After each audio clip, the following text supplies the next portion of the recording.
성경의 숲을 걷다. 오늘은 사무엘상 25장입니다. 사무엘상 24장부터 26장까지의 공통적인 주제는 바로 원수 갚는 것은 여호와께 속한 것이다 입니다. 어제 24장에서 다윗은 엔게디의 어느 동굴에서 숨어 있을 적에 절호의 기회가 찾아왔다라고 말하는 사람들의 말을 듣지 않고 사울을 살려두었습니다. 이때 다윗이 가지고 있었던 신앙 고백은 원수 갚는 것은 자신에게 권한이 있는 것이 아니라 여호와 하나님께 있다라는 자세였습니다. 그리고 26장으로 넘어가면 또다시 사울은 다윗을 추격하게 되는데요. 다윗은 사울을 죽일 수 있는 기회가 다시 찾아왔지만 사울에 대한 심판은 하나님께 있다는 것을 인정했습니다. 그러니까 이러한 기본적인 신앙 고백이 있었던 다윗이었는데 오늘 25장에서 나발의 말 때문에 한순간 자신의 감정을 추스르지 못하고 스스로 원수를 갚으려고 했습니다. 그래서 앞으로 그의 왕위에 영원한 오점을 남길 뻔했어요. 이처럼 결코 명예롭지 못한 일이 전개되는 상황에서 다윗을 영원히 씻을 수 없는 불명예에서 구해준 사람이 바로 아비가일이었던 거예요. 그러므로 이 사건으로 다윗은 원수 갚는 일은 여호와께 속한 것임을 다시 한번 확인하게 되었습니다. 오늘 사무엘상 25장은 이렇게 시작합니다. 1절입니다. 사무엘이 죽음에 온 이스라엘 무리가 모여 그를 두고 슬피 울며 라마 그의 집에서 그를 장사한지라.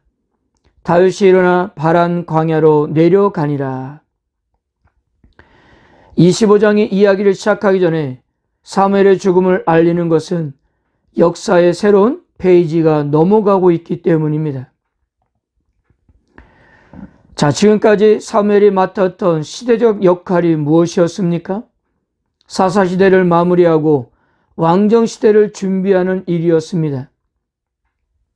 물론 왕정시대는 여호와께서 의도하고 계획한 그림이 아니었지만 백성들의 요구를 허용하신 것입니다. 그런데 어떻게 되었습니까? 그렇게 사람들의 바람으로 시작된 왕정시대가 시작하자마자 실패로 돌아갔습니다. 그래서 하나님은 다윗을 이스라엘의 제2대 왕으로 준비하셨고요. 그리고 사무엘은 사울에게도 이 사실을 예언한 바가 있었습니다.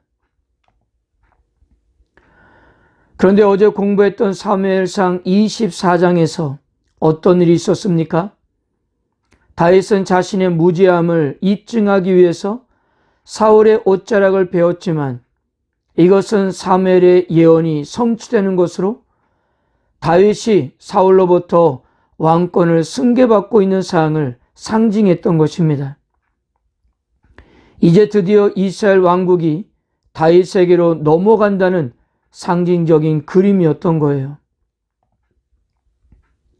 그리고 사울도 보라 나는 내가 반드시 왕이 될 것을 알고 이스라엘 나라가 내 손에 견고히 설 것을 아노니라고 다윗의 왕권을 인정했습니다. 그러므로 사무엘이 예언한 것이 모두 이루어진 셈이 되는 거예요. 물론 여전히 다윗은 도망자의 신세였지만 사울이 더 이상 그를 넘어뜨릴 수 없을 정도로 견고해져 있는 상황이에요. 다윗은 이제 엄연한 이스라엘의 왕이었던 것입니다. 바로 여기까지가 사무엘의 역할이었던 것입니다. 사무엘이 죽고 나서 다윗은 줄곧 바란 광야에서 거주하게 되었는데요. 나발이라는 엄청난 부자 주변에 거하게 되었습니다. 2절과 3절입니다. 마온에 한 사람이 있는데 그의 생업이 갈멜에 있고 심이 부하여 양이 3,000마리요 염소가 1,000마리므로 그가 갈멜에서 그의 양털을 깎고 있었으니 그 사람의 이름은 나발이요 그의 아내 이름은 아비가일이라. 그 여자는 총명하고 용모가 아름다우나 남자는 완고하고 행실이 악하며 그는 갈렙 족속이었더라. 성경 기자는 나발을 소개할 때 먼저 그의 넘치는 부를 강조하고 나서야 그의 이름을 밝히는 거예요. 성경 기자의 이 같은 기법은 나발의 재물이 그의 인격을 앞서고 있음을 보여주는 것입니다. 그의 삶은 곧 재물에 의해서 정의되고 결국 재물을 즐기다가 끝나는 인생이었던 것입니다. 그러므로 그 이름의 뜻대로 그는 바보였고 어리석은 자였던 거예요. 나발이 살고 있었던 광야 지역은 종종 강도떼들이 몰려다녔고 이들 때문에 적지 않은 손실을 입곤 했다고 합니다. 그런데 나발이 살고 있는 주변에는 다윗의 군대가 머물러 있었고 그것이 하나의 울타리 역할이 되어 사람들은 피해를 입지 않았습니다. 다윗의 군대 때문에 가장 혜택을 많이 본 사람은 바로 나발이었거든요. 어느 날 추수 때와 같이 양의 털을 깎는 날이 되었는데요. 히브리인들에게는 농사의 추수 때도 축제를 벌리는 것 같이 양털을 깎는 날에도 큰 축제여서 나그네와 거지도 와서 다 같이 먹도록 이렇게 되어 있었습니다. 그리고 무엇보다도 히브리 사람들은 지나가는 객이나 나그네를 절대로 그냥 보내지 않도록 율법에서도 이렇게 언급되어 있습니다. 그래서 다윗은 나발의 집에 양털을 깎는다는 소식을 접하고 10명의 부하들을 보내서 먹을 것을 가져오도록 했던 것입니다. 그런데 나발이 어떻게 반응했어요? 다윗 같은 사람을 모른다고 했고요. 다윗을 한낱 주인에게서 도망친 노예로 취급했던 것입니다. 이 소식을 접한 다윗이 나발을 치겠다고 달려온 것은 단순히 먹을 것을 주지 않았기 때문이 아니에요. 자기 왕이 될 자신을 인정하지 않았다는 이유에서입니다. 성도 여러분, 지금의 다윗의 모습은 24장과는 너무도 다른 모습입니다.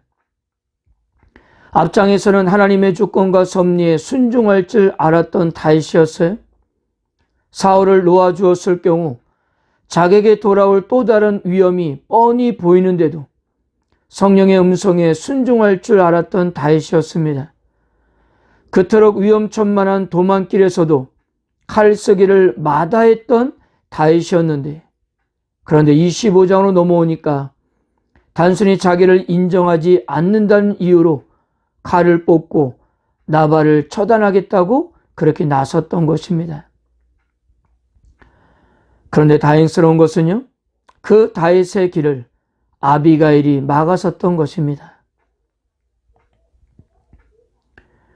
26절에서 보면 아비가일이 다윗 앞에 선 것은 여호와께서 다윗으로 하여금 친히 보복하는 일을 막기 위해서임을 밝혔고요.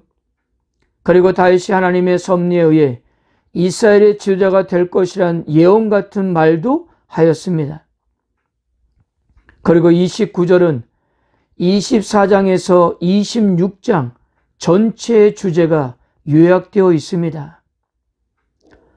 사람이 일어나서 내 주를 쫓아 내 주의 생명을 찾을지라도 내 주의 생명은 내 주의 하나님 여호와와 함께 생명싸개 속에 쌓였을 것이요 내 주의 원수들의 생명은 물매로 던지듯 여호와께서 그것을 던지시리라. 즉 원수가 다윗을 죽이려 해도 성공하지 못할 것이며 원수의 생명은 여호와께서 친히 갚으실 것이라는 그런 내용이었던 것입니다. 여기서 생명싸개라는 말은 본래 양의 수를 세던 돌 주머니를 말합니다. 목자들이 양을 셀 때 돌을 주머니에 넣어가면서 숫자를 셌습니다. 그러므로 생명싸개의 의미는 생명 얻는 자들이 들어가는 주머니를 말합니다. 여기에 반해 물맷돌은 밖으로 던져지는 것입니다. 그러니까 생명싸개에 들어간 돌에 다윗을 비유한 아비가일은 다윗의 원수들을 물맷돌로 비유하고 있는 거예요. 그들의 운명은 물맷돌을 던지듯 하나님께서 던져 버리신다는 것입니다. 결국 아비가일의 말대로 나발은 다윗의 손에 의해서가 아니라 하나님의 손에 심판을 받게 되었습니다. 원수를 갚는 것은 자신의 권한이 아니라 하나님께 있음을 다시 한번 확인하는 순간이었던 것입니다. 여기서 나발은 사울의 운명을 암시하는 인물이에요. 문학적 관점에서 나발은 사울의 대리인이며 그도 사울이 다윗에게 가지고 있었던 감정을 그대로 가지고 있었습니다. 그런 그가 하나님으로부터 심판을 받았다는 것은 이제 사울도 하나님의 심판을 받을 것임을 상징하는 것입니다.